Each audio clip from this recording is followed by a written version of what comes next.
ये इतिहास में लिखा जाएगा। हमारे अधिकारों के ऊपर पूरी तरीके से कुठाराघात है और हमने बार बार चेताया कि आप जो बात यहाँ बोल रहे हो, आप कह रहे हो कि हमने वक्फ बाई यूजर को खत्म कर दिया, लेकिन वक्फ बाई यूजर के अंदर एक शब्द लगा करके सिवाय उन संपत्तियों के जिन संपत्तियों के ऊपर सरकारी कब्जा सरकारी ना हो, मतलब कब्जा सरकार का ना हो या वो विवादास्पद ना हो। और उसके लिए सबसे बड़ा उदाहरण उत्तर प्रदेश है।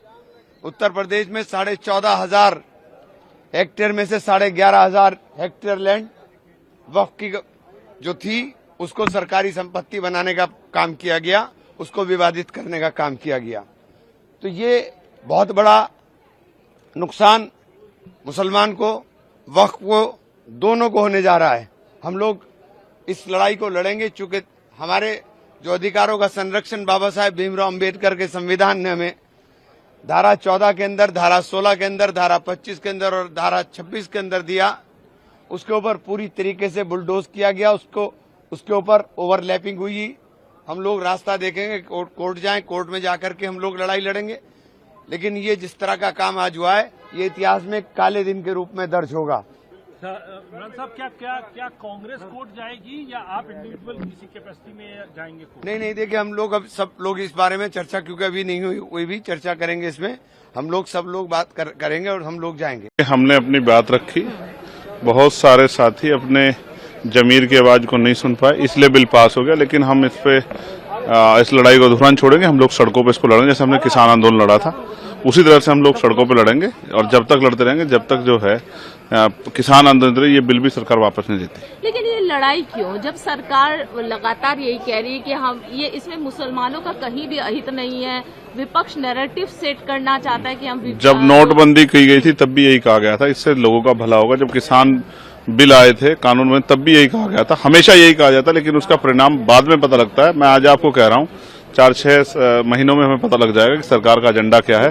इसलिए क्योंकि ये बिल कॉन्स्टिट्यूशन के अगेंस्ट में है, संविधान विरोधी, इसलिए हम लोग और मुसलमानों के खिलाफ है।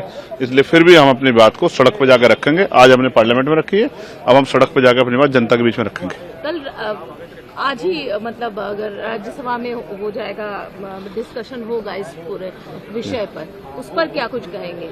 देखिए, राज्यसभा के लिए मैं कुछ नहीं कह सकता, मैं लोकसभा में हूँ। मगर मैं फिर आपसे कह रहा हूँ, ये अब जनता को के बीच में जाकर उनको जागरूक करें किस तरह सरकार उनके हितों पर डाका डालने का काम। देखिए, ये संख्या बल के आधार पर ये बिल पास हुआ है,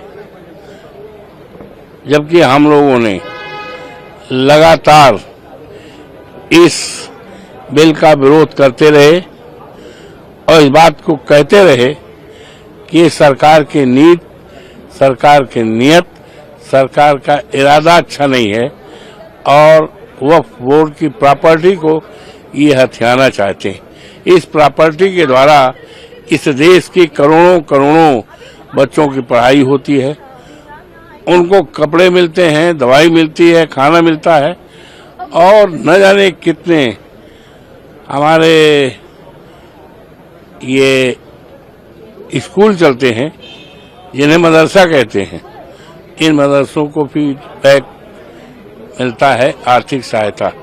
तो सरकार का इरादा ठीक नहीं है। ये बिल पूरी तरह से संविधान के खिलाफ है। संविधान में जो प्रेमबिल है, प्रेमबिल के आत्मा के बिल्कुल खिलाफ है और ये भारतीय जनता पार्टी इस देश में बिखराव, आपसदारी खंडित करना चाहती है और अनेकता में एकता का जो सूत्र है उसको कमजोर करना चाहती है। देखिए, हमने जोरदार ढंग से इसका विरोध किया। जिस तरह मुसलमानों का विरोध था इस देश के अंदर और पॉलिटिकल पार्टियां भी जेपीसी के अंदर जब इस बिल को भेजा तो जेपीसी में भी विपक्ष के लोगों को बोलने नहीं दिया गया। और इसमें मोटा जो है इसके अंदर वो यही है कि वक्फ की जो संपत्तियां हैं उन पर सरकार का नियंत्रण कैसे हो। हमने देश की आज़ादी के अंदर हिंदू मुसलमानों ने मिलकर लड़ाई लड़ी थी और तमाम जो इंडिया अलायंस सहित और दल थे उन्होंने इस वक्फ बिल का विरोध किया। उसमें राष्ट्रीय लोकतांत्रिक पार्टी का हमने भी विरोध किया कि बिल गलत तरीके से, अगर आपको चर्चा ही करानी है तो तो आप अग्निवीर को बंद करें, बेरोजगारी पे कराएं, महंगाई पे कराएं, इन मामलों पे कराएं, फालतू के इस मामले लाके आप इस देश को क्यों गुमराह फिर तो पास होने वाला ही था। ये तो सरकारी दल का ज्यादा संख्या है, इसलिए वो सरकार बनाया। विरोधी दल के ओर से हम लोग जितना बाधा दे सकता उतना बाधा दिया।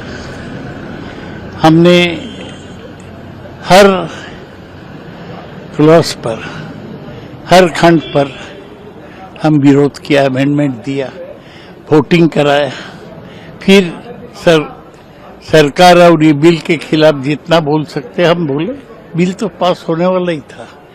इसमें आप लोग कैसा, बिल तो पास हो गया, हम कभी बोले थे कि हम लोग पास। This is an unconstitutional bill.